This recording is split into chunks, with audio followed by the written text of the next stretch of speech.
So, hello guys.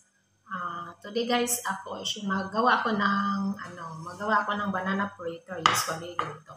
Pero usually guys, hindi to talaga siya. Kahapon hindi pa siya masyadong maitim. Kaso lang nilalagay ko siya sa ref.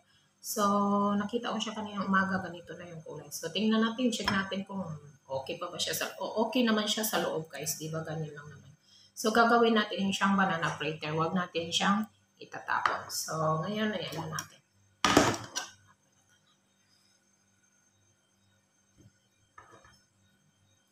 Hindi pa naman siya maano.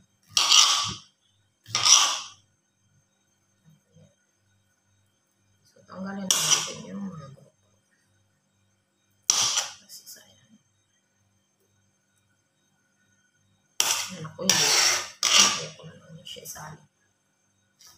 Pag mga maitim na siya sobra, so hindi na natin siya isasali, diba?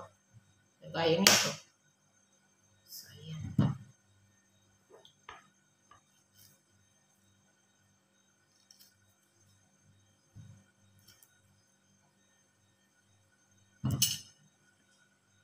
So, ito na to siya guys. Yung saging natin. So, anahin natin siya ng tinidor.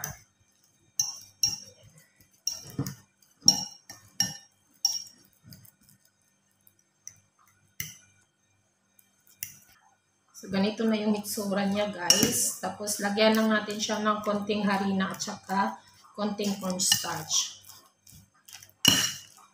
Tapos, saka na natin siya lutuin. Banana fritter. So, lagyan natin siya ng konting harina. Mga 3 kutsara. Ganun. Ayan.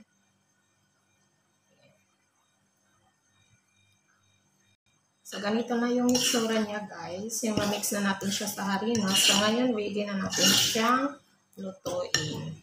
So, ganyan. So, maglagay na tayo ng mantika. Maglagay na tayo dito. Ayan na, guys. So, hi guys. Mauna ni ato ang banana fritter. Pasensya na, hindi perfect ang kanyang pagkabilog. Kulang siguro ng harina, sorry. So, ito na po. Thank you for watching.